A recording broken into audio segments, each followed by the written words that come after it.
Welcome, everyone. I'm Tom McMillan. I'm the CEO of the LEAD1 Association, and thanks for joining us for this very important webinar on design and technology beyond the crisis, the evolution of college athletics. Before we get into it, I'm going to turn it over to Hannah for some housekeeping items. Good afternoon, everyone, and thank you for joining us this afternoon. For those who have yet to join us for a LEAD1 webinar, I quickly want to take you through some housekeeping items. First and foremost, all attendees other than panelists will remain in a listen-only mode for the entire discussion. If you would like to ask a question, however, there are a number of ways in which you can do so. The first being to use the raise hand function. This is on your control panel. Depending on the device you're using, this will appear either on the right side of your screen or as part of the top or bottom toolbar. This will notify me to unmute you individually and you may speak. Second, you can also ask a question in that questions tab in the control panel. This is by far the most popular option. These questions will be read aloud and that attendee will remain anonymous. And finally, you can also write a question in the chat box, again, part of that control panel. However, please note that anything written in the chat box will be seen by the entire audience. Today's discussion is also being recorded and will be distributed within 24 hours of the conclusion of today's webinar. And with that, go ahead and take it away, Tom. Well, thank you. And this is our 23rd virtual event since COVID-19.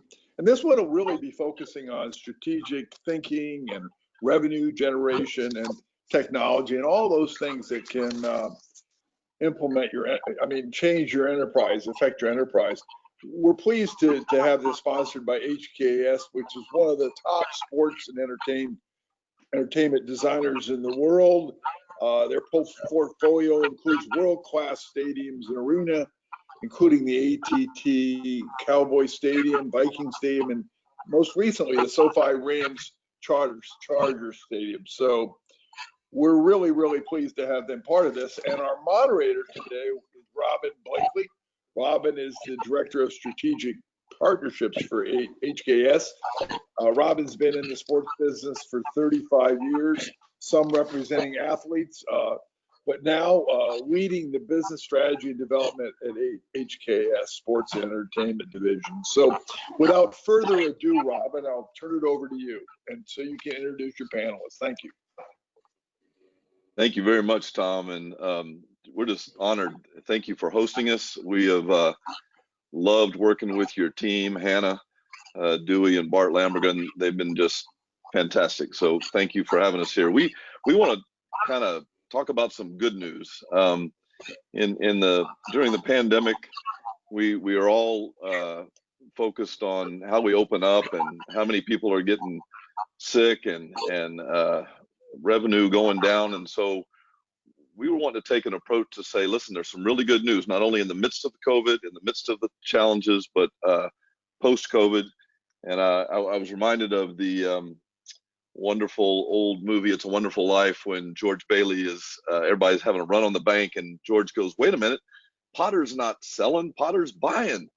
And we want to encourage you today. We really have spent some time thinking, how can we best serve our athletic director friends and associates in wise counsel in these days. So we're going to jump into it. I want to introduce the panel. We've got a stellar panel today.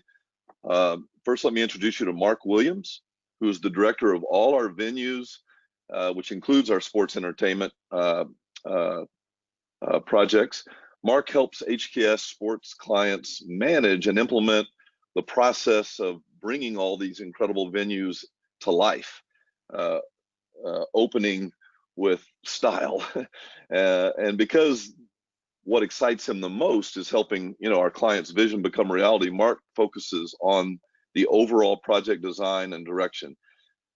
He's also pretty passionate about his Iowa State Cyclones. However, Mark's true passion is the three women in his life, his wife, Allison, and young daughters, Stella and Aveline. Mark Williams.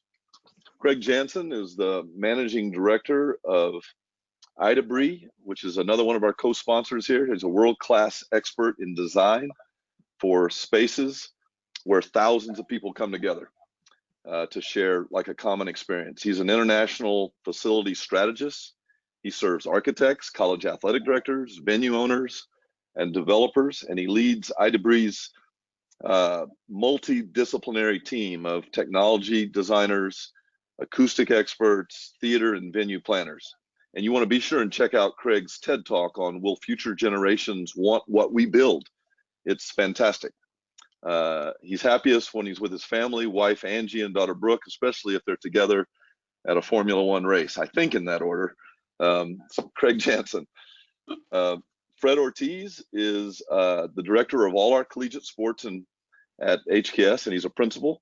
He leads all of our work in the collegiate sports market, but he also is award-winning designer for Major League Baseball clients, including the new Globe Life Field for the Texas Rangers, numerous collegiate stadiums, including and training facilities, ballparks, arenas at Virginia Tech, Arkansas, TCU, FAU, and UTA in Arlington, where he went to play college football. But during his freshman year, they dropped football, but honored Fred's scholarship. And he pivoted to pursue architecture and design, leading him to award-winning designs by AIA, Ballpark Digest, and USGBC. He comes from a huge family. He actually believes in the Bible verse, be fruitful and multiply. He has a bunch of kids, including twin boys, Antonio and Marco, who are starting long snappers for the TCU Horned Frogs and the Florida Gators. And he and his wife spend most of their time driving or flying to all over the country to catch games at the SEC and Big 12 arenas. Fred Ortiz. Our final panelist is Kevin Cottom, who's the Vice President, Global Sports and Live Events for Ross Video. Kevin is like Mr. Live, as in you are on live. He began working in the television world with CTV Sportsnet, one of Canada's leading sports television broadcasting networks. Wore many, many hats in those days as technical director, studio director, broadcast trucks, producing live sports for college athletics, the NFL, the NBA, NHL, tennis, motorsports, and esports.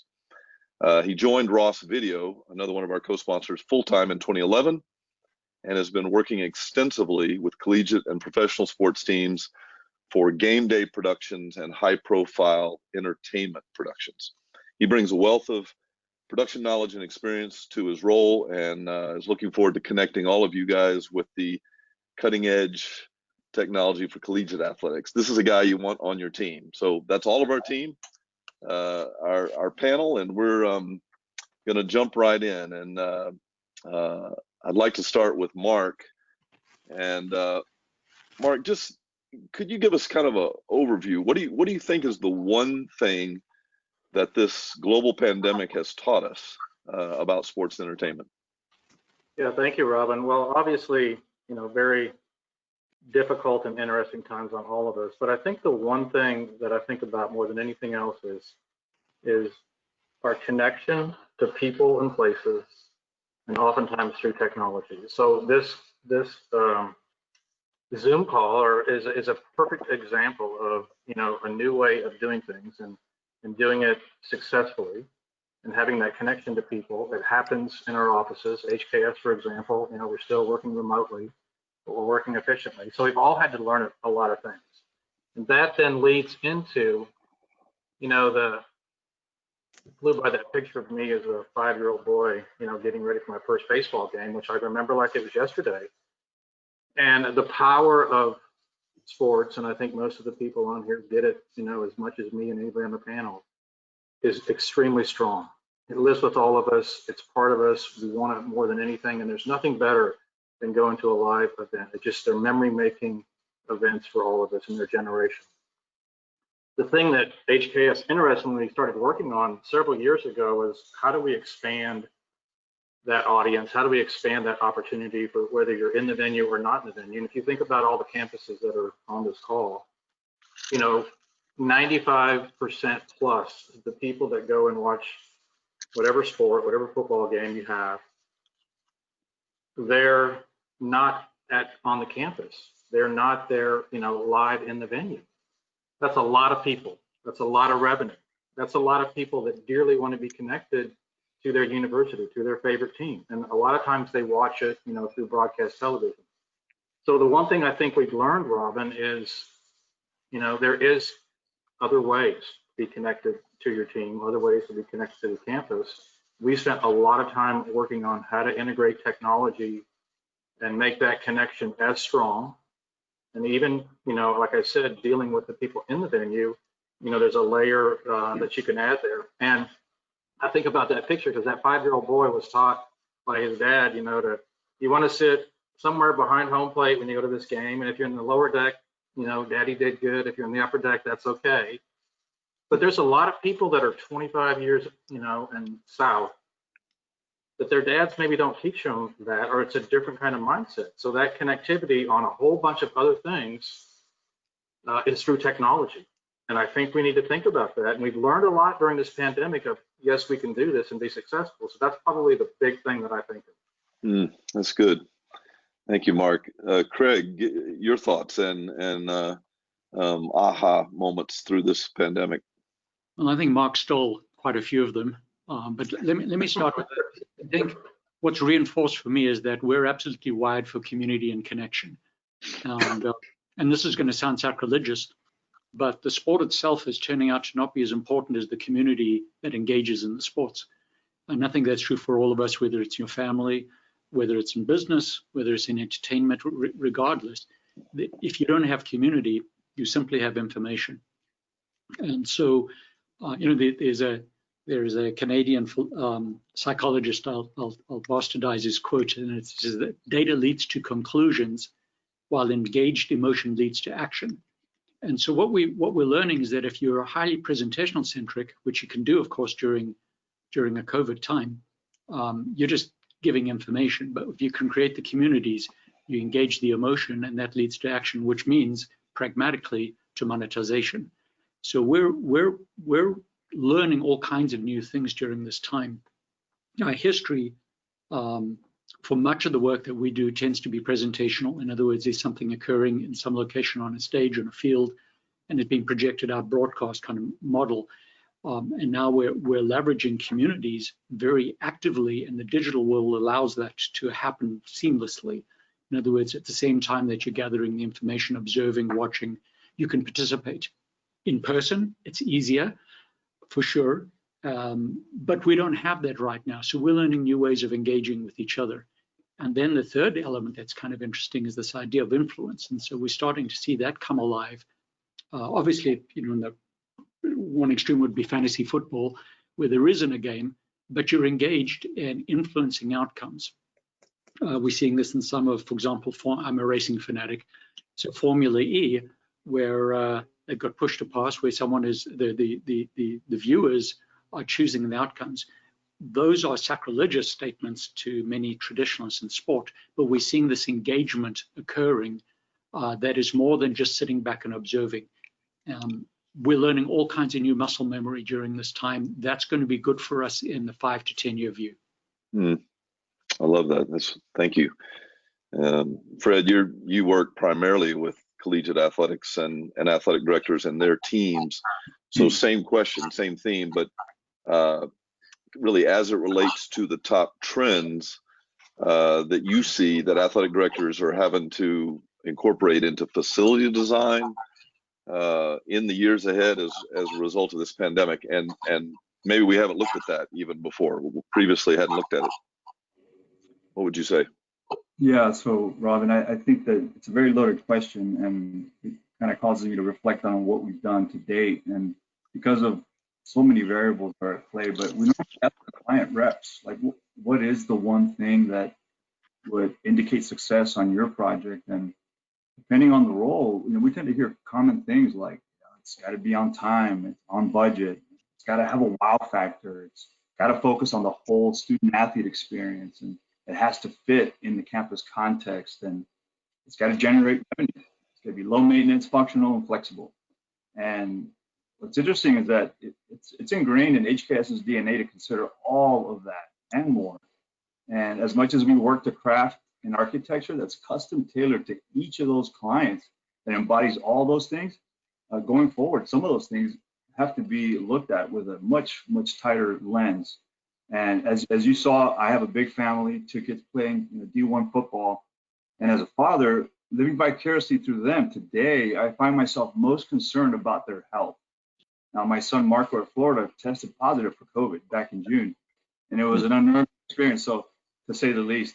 But it has motivated me to be a good steward, right? I want to influence and assist clients in the design of authentic, sustainable buildings. So going forward, at a minimum, we're going to leverage our most salient research on design for infection control. We have to pay closer attention to the use of antimicrobial materials for ease of cleaning and disinfection. But we'll work closer with engineers to design enhanced MEP systems. But all the while, I think working closely with these ADs and campus facilities entities, we have to create impactful solutions that at the core will rethink the approach to these program spaces, to be more flexible and to do more than the obvious. That's good. Kevin, in the technology world, what has really jumped out at you in AR, VR, all the things that you deal with every day? Well, maybe, I guess before getting into that, I one thing that's definitely changed or that sort of shocked us, across the board is that sports isn't bulletproof. We've gone through a lot of economic downturns over the years, everything else, and sport has always, survived and been pretty strong through most of it. People love their sports. People will, I think, go the extra mile to attend those games and do things. They'll give up other things before they give up their sports. And I think, with COVID, we saw everything just stop.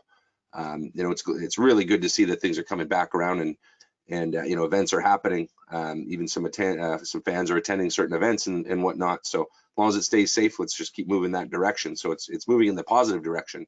But that's one thing I learned really quick. I used to think that, working in the sports industry, this is great. It doesn't follow the economic downturns and whatnot as closely as other things would. So that was a real shock, just, this happening and the industry shutting down.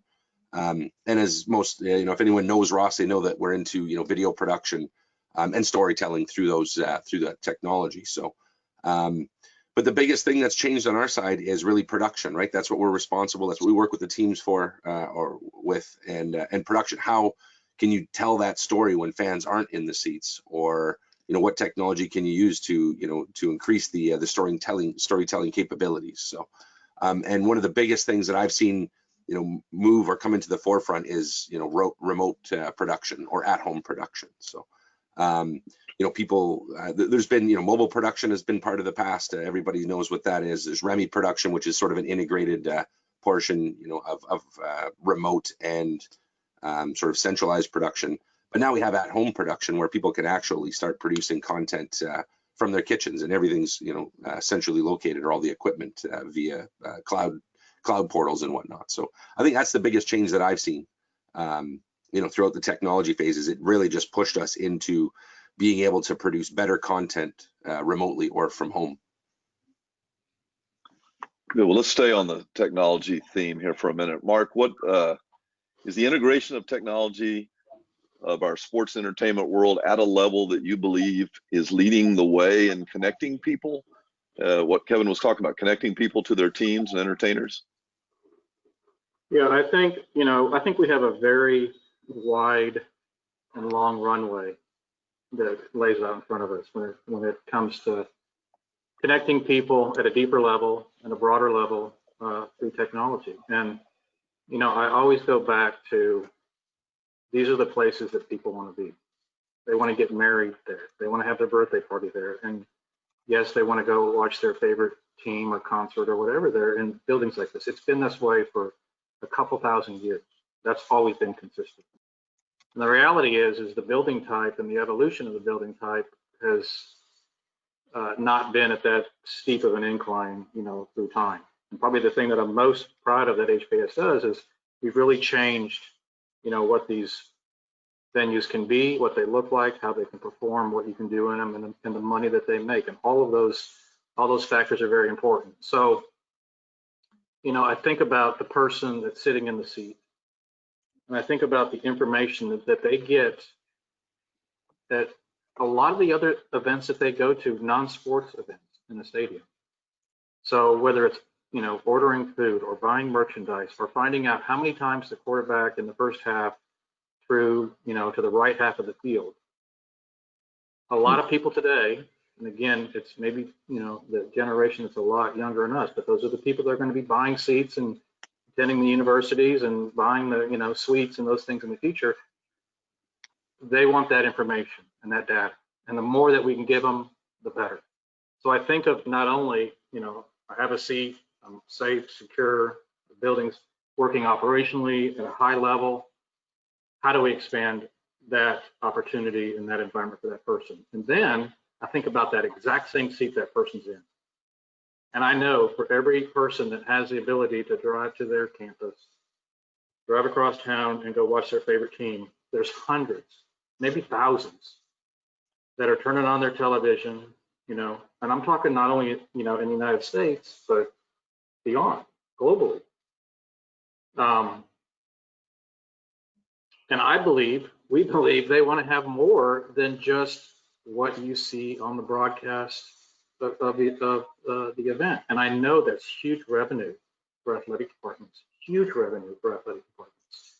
I think there's an even bigger egg or a bigger nugget that's out there, because through technology, you can provide a outlet, a medium, a source for those hundreds of people, that want to go to that game and experience different camera angles, different information, get fed that experience, and you can just keep going. And if you think about the sponsors could be plugged into that, and the rest of the campus, and on and on and on. So although, it's always been the place where we always want to be, I feel so strongly about that and know that that's true. I think there's a lot of people saying, please connect me at a deeper level. Please connect me at a better level. And yes, it's great watching it on television, but I want more. And I think we should be the the entity, we should be the entertainment piece of the puzzle that leads the way, because, like somebody said earlier, we sort of are the face of a lot of things in the world, and the pandemic, in a lot of ways, look at what sports impact has on how we react to it. Just think about that for a second. And, we're at the top of the mountain, and we should be the leaders. Wow. It's interesting, Mark, that I've seen some of the pro teams and also some collegiate teams that are still producing, maybe in a little bit more of a basic way, their game day production, but they're streaming it so people can see the broadcast, but they can also see their game day production, so that they're still, generating some revenue with the sponsors, but they're also, it's really that connection with the fans, right? And trying to get people a little bit more than what they're used to. And that's, it was really interesting to see that there was still a lot of productions that were being streamed on the side of the productions, just to keep that relationship. Robin, I'm probably gonna offend people, but it just disheartens me when I see, like the cardboard cutout in the stands, because I know through technology what can happen. And, we can virtually put people in those seats, and we can greatly increase the environment around the field, around the court, around the ice sheet, whatever it is. So I don't think I'm that far out there when I talk about this, but when I look at things like the cardboard cutout, that we say, okay, we're going to make it look like an arena, we're better than that, And I get that, and there's some revenue off of that, and it's sort of a neat little fun thing to do. But I want us to be, trendsetters. I want us to really uplift that environment for people, because it means so much to people. Kind of like in fundraising, there's more than just a brick, buying a brick. Yes. Okay, can I go back to you, Kevin, on just the technology side? What do ADs need to know? And if you don't mind, share with us a little bit about what's coming with esports. You and Craig both. Go ahead. Sure. Well, I guess right now the big thing, and it really depends on what type of production you have, how you're trying to engage the fans, what storytelling capabilities you have. We work with a lot of different schools in many different levels and many different tiers. Right now, I think the biggest challenge was, how do you get people safely back into the control rooms? How do you separate everyone and make sure that there's some distancing, some physical distancing happening, keeping people safe, while also putting on some type of a show. And again, who are going to be, how many people are allowed in the stands, if any at all? And what's the medium? How are you going to push that out? Is it going to be streaming? Is it going to be live in the, in the venue? And it's also for the players as well, though. You've got your fans, but the players definitely want to, feel that energy in some way, even though sometimes it's lately it's been somewhat artificial. But I think even the coaches shows and that type of thing where you can still engage your fans and, give them that inside information. Again, it's really that remote production, right? There's a lot of tools out there that have really, again, the limits have been pushed over the last few months, and the production techniques that can be used, like today you can have a multi-viewer in your kitchen that has your return feeds, your program feeds, your audio, your IFB, the works. You can have talent from home. You can have your coaches, all your talent from anywhere on the planet, basically at a very low latency. You can put a production together from anywhere. There's different methods for that and different technology. We have some technologies for that, and there's also other companies. I think that's one of the biggest tools that, number one, it decreases the cost exponentially because you're not traveling people around and whatnot, but it's also a safety factor, right? But yeah, there's a lot of that. There's also, when you get into storytelling and different types of graphics and analytics and data tracking and all that type of thing, data really is the key to storytelling. And the more data that you have, the more stories you can tell. Now you can only use that data in certain ways, and there's definitely rules depending on the leagues and whatnot on what you can, what you can show and what you can share. But I think, the future really is data, and more data, being able to graphically represent that data and storytell with it. Maybe I'll throw it over to Mark right now, because we can go that esports is a whole another sort of gambit to discuss. But yeah, I'll throw it over to you, Mark. Well, and share it in light of what maybe for Mark and Fred on facility design. What athletic directors should be thinking about as they're planning, not only their future technology needs, but uses of their venues for their student athletes, for their fans, for the broadcasters, for major donors, as it pertains to esports. Mark or Fred? I'll just throw this in, like thinking about the collegiate realm. Obviously, there was a big emphasis on an arms race, right? A facilities arms race, and it seems like maybe it's slowed down a little bit.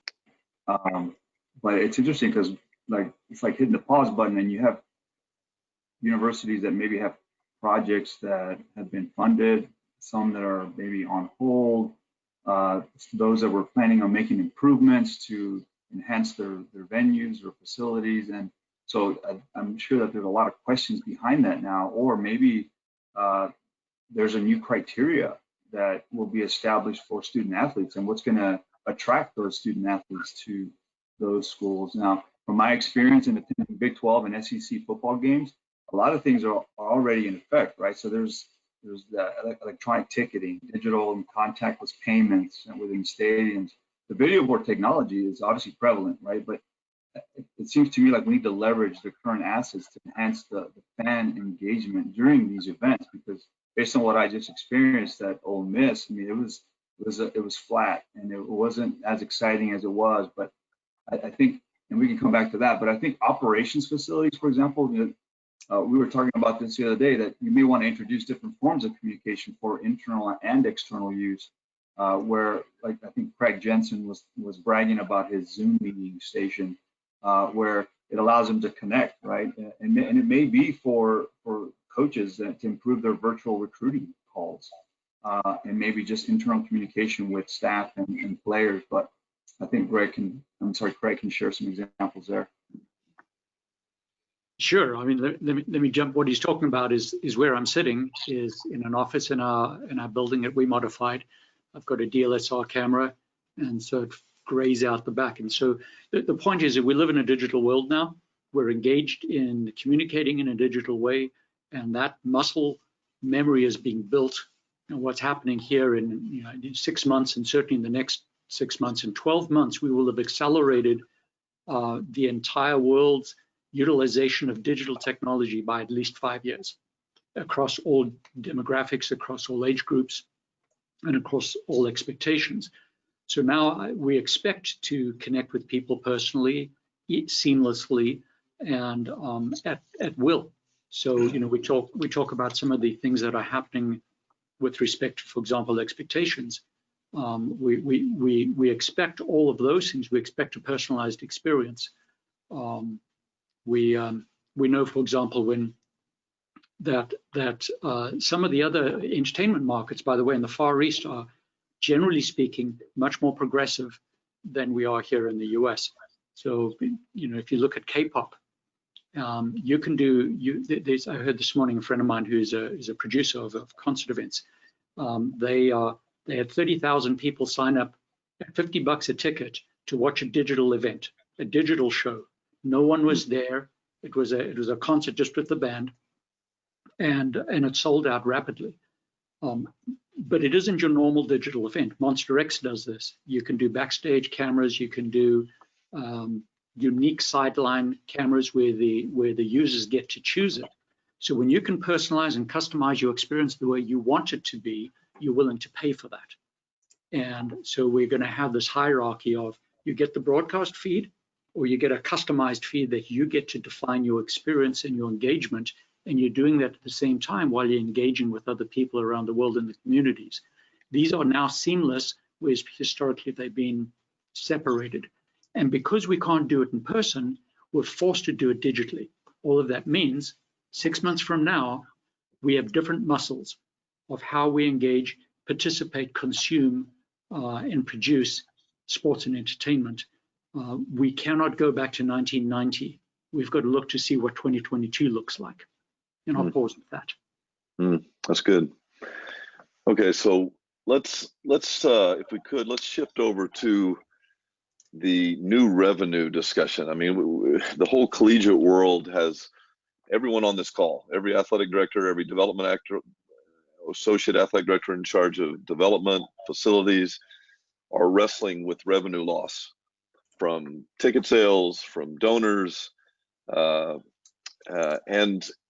and what are some of these creative ideas that you guys are beginning to see that can add new revenue streams during the current environment, whether we have 25% capacity or no capacity?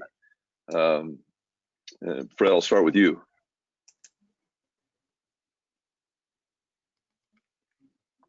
The obvious is that we've seen an increase in sponsorship right away, right? I mean, I just saw it on TV where we're blanketing seating bowls with large logos, and obviously that's one form of it and a source of revenue. But my most recent experience this past weekend, Florida Ole Miss, that was intended to be a really incredible experience, but there was no tailgate experience. We had a 60,000 plus seat stadium at 25% capacity. And as I noted earlier, the overall bit, to me, activation is key, right? Find a way to activate these venues. And keep in mind, while it was good to have piped in louder music, it seemed like additionally loud, but and they kept it socially distanced, where all attendees were in a checkerboard effect to mimic a sold out crowd. It's just not the same. I think there are ways of possibly creating energy or small destinations around a seating bowl that may serve as sort of an outdoor suite or terrace, therefore maybe generating a temporary solution. Understanding that some clients, their projects have gone on hold, requiring renovations and things like that. So I think a short-term, or maybe even long-term and phase solution to maintain some sort of momentum would be a really good thing. Now, just the other day, our friend Hunter Yurichek at Arkansas shared a great idea for an area in the seating bowl that would be a great destination and experience, but it's on hold. And I would love to be able to sit with him and actually take that further, right? Because it could create a temporary, cost-effective solution that would maybe create another rung in that premium offering ladder that avoids disruption of current assets in anticipation of return to normalcy. Well, I'd love to hear from everybody on this about revenue opportunities now, like even from the technology standpoint. Kevin, what's deployable now? What's a short-term solution you see or something? Well, I think, and Mark alluded to it. I think, Fred also mentioned it, just the ability to, you know, to have an artificial crowd, right? There's been, you know, mixed reviews, I guess, online with MLB and others. But using some of that, you know, the digital fan experience and having them, you know, digitally in the venue for those productions and the broadcast, you know, there's definitely different, you know, ways that you can generate revenue through that and sponsorships and whatnot, right? You know, that's one way. Again, mixed reviews online. You know, some people like it, some don't. But anyway, it is a way to sell some other, you know, other sponsorships and generate revenue. The other thing, and I you know, I hate to keep going back to it, but just, you know, the coaches shows and sort of amping that up, right? And being able to, you know, give people the inside look at what's happening, creating those productions, being able to sponsor those and just up in the game in that fashion. It really is. And somebody actually asked a question about that remote stuff that we'll get to in a minute, but it really, the way the technology has been pushed recently, there is so much that you can do remotely. Somebody, you know, what was mentioned, just the SoFi Stadium and you know, HKS creating that. We were actually involved as well, and we were, you know, we're the control system, the control room and LED, but we did 90% of that commissioning remotely. The biggest job of our careers, and that was almost solely done remotely because of COVID. And it was amazing to see what we could do remotely, and that just keeps getting better and better. As you know, being able to you know, the transfer protocols for streaming have just gotten so fast, the latency is so low that there's so much you can do. So with that, yeah, all the different productions, keep the productions flowing, right? Stop looking at having to have everybody on site to produce those productions. And I know I'm coming from the technology and the production background. That's what I'm used to. But yeah, there's so many ways that you can continue to create content and keep feeding your fans and engaging your fans. The sky's sort of the limit. As long as you can think about it, you know, as long as you have an idea, there's a way that you can sort that out and stay safe. Okay, so you guys are athletic directors, and you've got, you know, budgets that are being cut and during COVID, and you're trying to think beyond COVID. Where should I focus? Where should my money be? What resources? What are the big ideas now? Craig or Mark? Well, and I think there's, you know, all this is wrapped around revenue, whether that's at the core or just nicely, you know, puts a bow on all of this. But there's three things that I think about. And I know it's different if it's, you know, new venue, renovations, or 50-year-old venue. And I know out there's probably everything from a 30,000 seat stadium to, I'm sure, the 110,000 seat stadium ADs are on the call as well. The three things are: one is flexibility. So whether you're renovating or whether you're doing new, take the time to build in flexibility. And when I say flexibility, I'm talking about having let's just say a club that can function 7 days a week, around the clock, for many other types of venues. And one of the great things that we have with these buildings is they're large. There's, in a very short window, there's tens of thousands of people that come in and out. They have to be, you know, they need to eat, they need to go to the facilities, they need to do all those things in a very short window, but which means, you know, they're sophisticated, complicated, big buildings in order for that to happen and happen safely. Flexibility often is, you know, adaptability. So I want to change adaptability to flexibility so that you don't, it's just a better experience. And that's really the second one, is an enhanced experience. So Kevin's talking about that when he talks about more data. Kevin's talking about that when he talks about the content. Content is huge. You know, think about what we do on this call, probably have some monitor going on, you know, and we're answering the text probably here and there. We do it all the time. But why can't you watch your favorite football team, get a bunch of data, check in on the Weather Channel, you know, talk to some, all that stuff. I think that group I talk about wants to do all those things. So that's data, that's technology, that's environments in the space. You know, it's probably okay to create an environment in a stadium that maybe doesn't have a view to the field, believe it or not, but has an incredible experience. People will pay to come and do it there than maybe, you know, the restaurant or the whatever down the street. And then the third piece, is connectivity. So how do we connect those 55,000 people sitting in that venue at a deeper level through technology, through data, through information, through being able to see things maybe exclusively in the venue? How do we connect those? And then how do we connect the real fan base? And the real fan base is that 95% that have never been to the stadium, that never come back to the campus.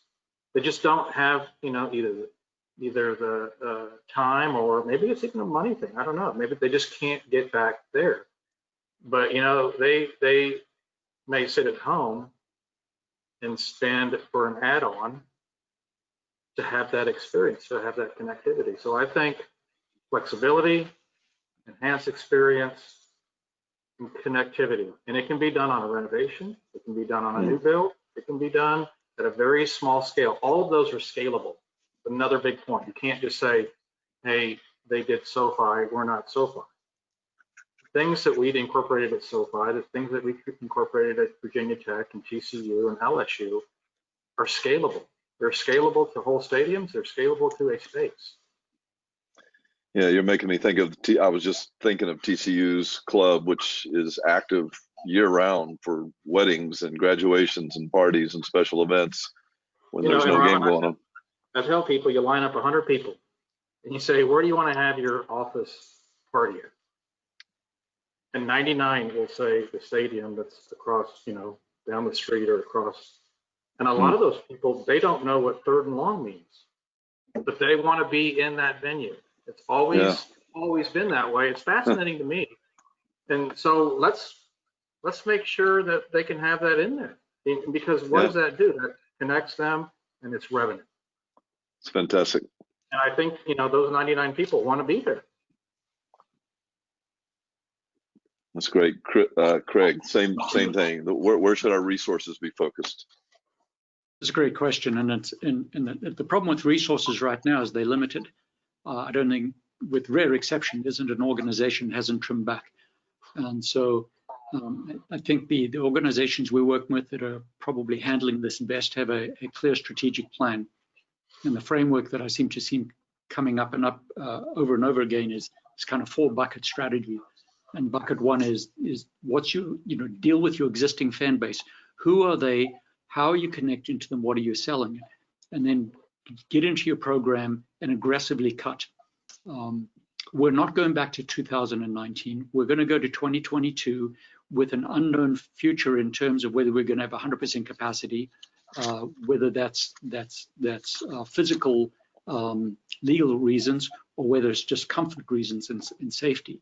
So our most effective clients are those who do zero-based budgeting. They go in, they say, I'm going to scrap everything and I'm going to build it up from there. And then that starts cutting out things. So for example, and there's a couple of questions that come up in the Q&A here, by the way, related to the cloud production. Do I need all of the spaces that I have right now? Issue number one. Number two, do I need all the technologies on site? And both the answer to both of those is no.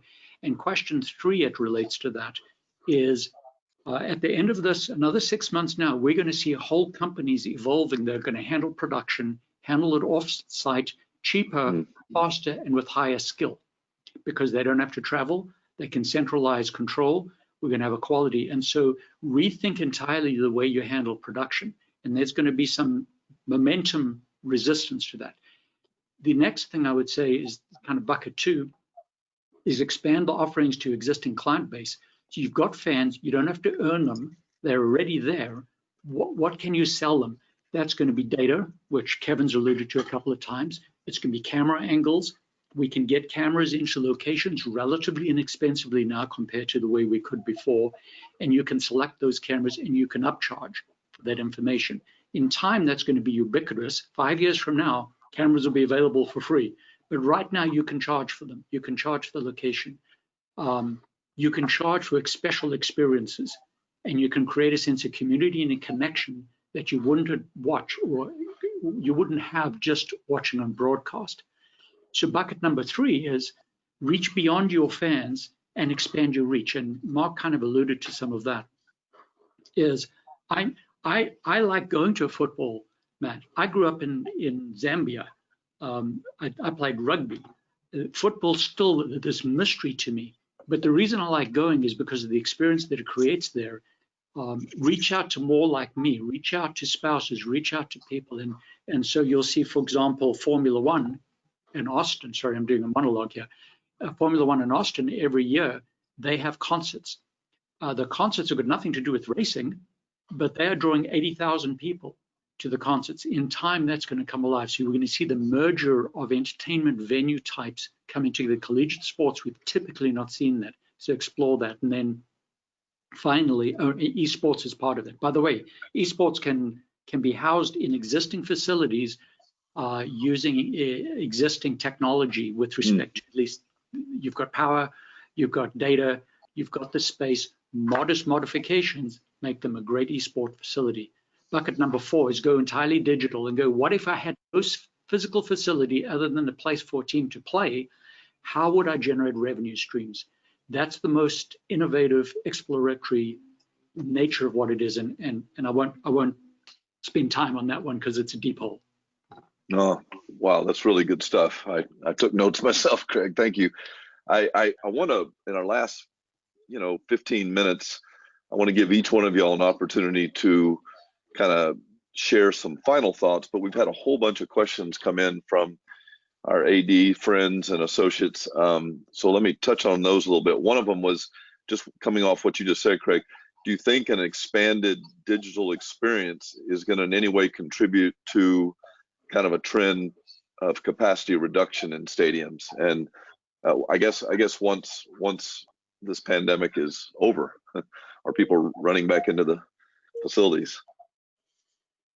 Who are you asking? I'll start with you, since you were talking about anybody. Actually, anybody can jump in there.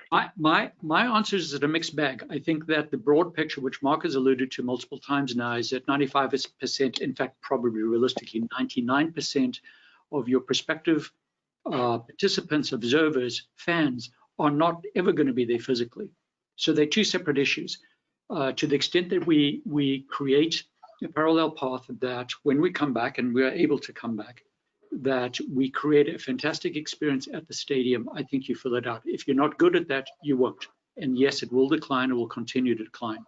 However, that doesn't preclude or even go against, because it's completely separate experiences, a distance digital experience that's really spectacular. The good news is 5 years from now, those who are really good at this are going to have revenue streams that are maybe not multiples, but significantly higher than they are now. Those who aren't good at the digital world shift are in trouble.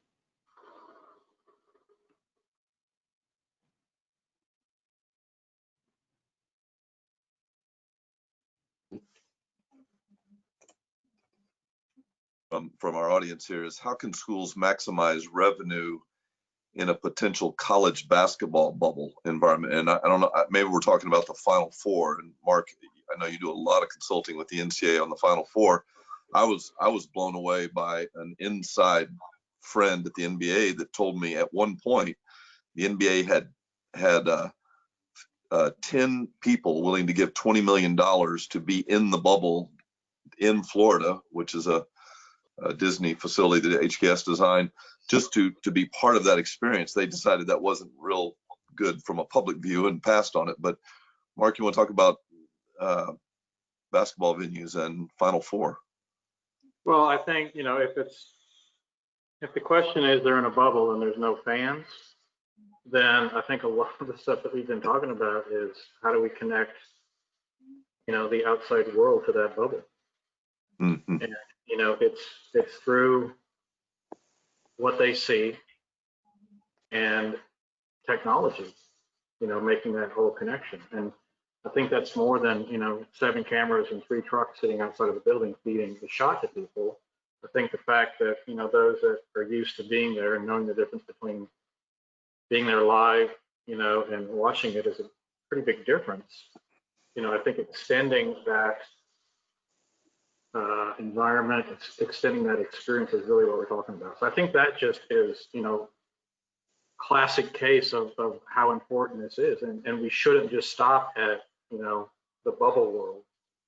it should keep moving and growing forward. I think the thing that the pandemic has done is just put a brighter spotlight on that, so that we realize the importance. Like, I think Craig's analogy of light years speed, 5 years going away, because we all learned a bunch of stuff in 5 months that would have taken probably 5 at a minimum to get to that point.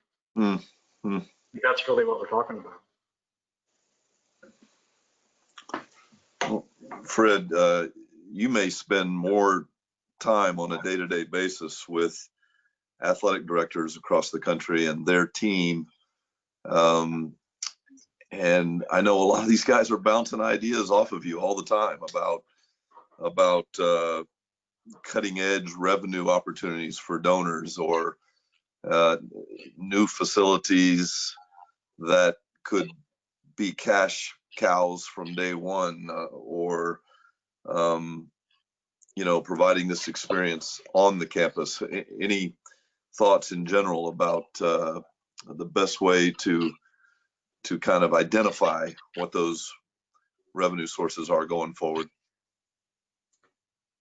Well, I think that, well, before I try to answer that, I think it's interesting that we've been discussing this from the viewer's point of view, and quite interesting that from the student athlete or those who are actually competing, and what an empty bowl does to the performance, or how that impacts performance, is kind of interesting to me.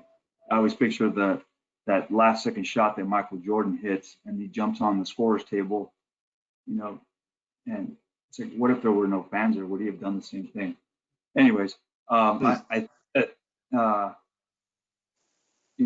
may be reiterating what I think most of our panelists said. That in many ways, I feel like if we can think about extending the ticketed area, right, both physically and virtually, to me, that's very intriguing. And I'm talking, going beyond just moving a fence or incorporating a fence, or, doing those easy things. But I feel like if it was easy, everyone would be doing it. But I feel like, we're not sure if and when the sold-out stadium will return. But I'm proud that our in-house think tank continues to ideate on how we can sell that in-stadium experience beyond the seating bowl.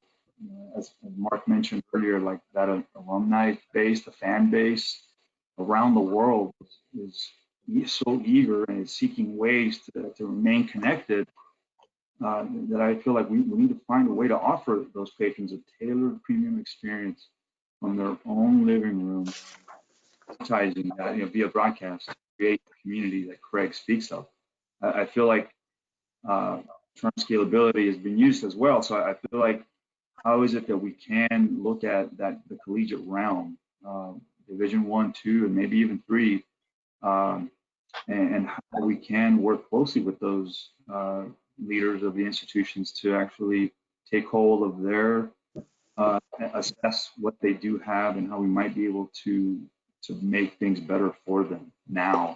And plan for the near future. That's good. Let's take these last 8 to 10 minutes here and really kind of a summary thought from each one of you. Mark, I'll start with you, but the question is, like, what do you think, athletic directors and staff, what do we need to have our eyes open to going forward? Sure. I think, well, a couple things. One, I think we should all realize, and I think most of us do, that we're very fortunate and lucky that we have the game of choice. The events that happen are at the top of a lot of people's list to be a part of, to go see or turn on the TV or whatever. We should be very thankful and fortunate for that. This whole panel, I know we've talked a lot about, different ways of plugging in. I know the whole panel understands the importance of, the fourth generation sitting in the exact same seat on the 35-yard line, and that's important and will always be important. And I think, whether it's 50, 70, 100,000 fans, keeping them happy and that revenue is extremely important. But nobody's first thing's thankful, and the second one, I guess, is thankful too. And we don't want to take away from that. I think we just want to expand that as well. So the thing that I think we need to open our eyes to is the future patron, the future touch point with sponsors, and the future data dump, I guess, probably a bad way to say it, but the future, connectivity of information to all of those fans in the future, whether they're in the venue or they're not in the venue. You take all of that and you couple it with scalability. And I'm going to say this again because I really think it's important that everything we've talked about is scalable. It can be a room, it can be a section of the seating bowl, or it can be a whole new stadium and anything in between. I think that's important for everybody to realize. This is not just, a big spend on a big idea. It's very scalable. And then the thing, that yes is a little bit out of my league, but Kevin and Krieger there is you got to really think about, and there's two great minds and great experts on your technology platform. All of this stuff needs the right platform going forward. So you can't underestimate the importance of being able to flow information and content and all those things to the patrons wherever they are. So I think those are the big things, and we've got to think about it. I just keep envisioning that picture of me, Robin, and the 5-year-old nowadays has much different access, much different, desires and everything they do. But I think that 5-year-old boy still wants to walk into a football stadium and be wowed. And I think they can also be wowed through technology. So whether we like it or not, or whether we agree with it, I think that's the future and that's the reality. And I think there's a way to have all of that and have it where it's just broadened to people and makes more money for everybody and just has a stronger connectivity to all the patrons. Fantastic. Thank you, Mark. Kevin, last thoughts. Last thoughts. This pandemic has changed the way we do things. And I think we can all agree things, the future is going to be different. And being able to, harness the good and, we'll dismiss the bad when the time comes, but take, the new technologies and everything else and look forward, how they're going to be used in the future, right?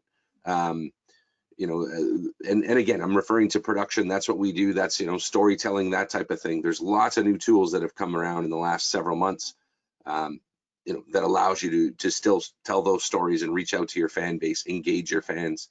And I know a lot of those tools are going to last, forever. They're there now and they're going to be used forever. So, educate yourself, get more involved with it, figure out what the different offerings are. I think it's really going to increase and help, with it's going to increase the quality of production, the amount of production that you can produce. It's going to decrease the cost of overall production and what it does cost to produce that content. And then the other thing is data, right? It's, I know we've always been looking at data and that type of thing and what it's used for, but the more data you have, like I mentioned earlier, the better stories you can tell. And keep looking at, what data is available, how much more can you get and how can you utilize it and be able to, utilize graphics and different things like that to tell the stories. So, but I really, it's pretty scary getting into this new wave because I've never been much of a remote production guy. Like more of a REMI production guy or an at-home production guy. I was always mobile trucks and whatnot. But I've done several productions now from my office at home, either being the talent or running some equipment, and it's mind-blowing how similar it is to being either in a truck or a control room versus talking to your talent on set and your control, the people in the control room. So very cool where things have gone, and I see it just it's never going away now. So yeah, educate yourself on that type of thing and figure out what you can do, just to keep producing content and that content has sponsors and people, fans want to be engaged by content. So that's my final thought. That's good. Excellent. Thank you, Kevin. Craig, your thoughts? The future's bright. We're in the midst of COVID. It's a bummer. We're all pissed off about it, but the future is bright. These changes are going to change the world in ways that generate revenue and opportunity new programs that we just haven't imagined yet. So what I would say is challenge everything that you do now, challenge your current programs, challenge the way you do it, challenge league rules. The number of times I've spent sitting with innovative ideas and someone, well, we can't do that. We're not allowed to do that. I would challenge the whole thing, your own leadership structures, everything. Then the third thing is I'd innovate like crazy. You've got some time now because you're not investing all of your resources in running the program that you've done historically. And most of you looking, they go, yeah, we don't have time. Innovate like crazy right now. Act like a startup. Do all of these little iterative efforts, try things out, do them as a minimal viable product, do the least you possibly can to test it, to do an A/B test. Does it work? Did it not work? Do we keep it? And iterate rapidly. Just keep on trying. You've got probably 1 year left to play out everything in your mind that you can do, and then you're gonna be forced to go back to an industry that does things just one way. 1 year. Wow. Make the changes now. Love that. Love that, Craig. Thank you. Fred, bring us home, man. Tell us, give us your final thoughts here. Wow. Well, yeah, I'm inspired by listening to these guys. I like the fact that in order to challenge everything, I feel like you have to understand what you have to and know the rules so that you can break them. And I recall something that a wise man once told me is that there is wisdom in the counsel of many, and people support what they help to create. So if I was in AD's shoes, for example, I would discourse, right, in communication that we can only find out what we have to work with. And I think we've touched on a lot of things today, but I think coordinating a strategy session or sessions that consist of ADs, the users, the coaches, donors, alumni, individuals like that influence what it is that we are talking about.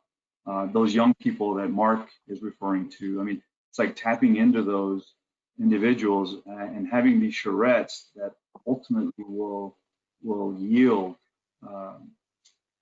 maybe approaches to what we anticipate the future may bring. And it's a very inclusive way to kind of think about it. But those are my last thoughts.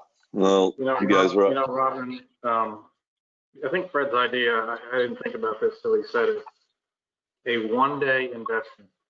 I think this whole panel would show up in any city, USA, and a one-day brainstorming, talk about it, understand it, what if, learn more about the university, have the right people there, you know, from athletic department to the technology side and all that. I think that one day would be very valuable. I didn't think about it really until Fred said it, so I think on behalf of my brothers on the here, I'll open us up to do that. You know, we would love, you know, to get the juices flowing and talk about this stuff and figure out what it means, because everybody, like every stadium, is different, and you know what the integration is, you know, that scalability piece, it's all different. So I would open that up as an open opportunity from this panel to everybody out there. I love that. That's be a dream team to come in and give counsel. You've given us a lot to think about. You've given us a lot of encouragement and good news.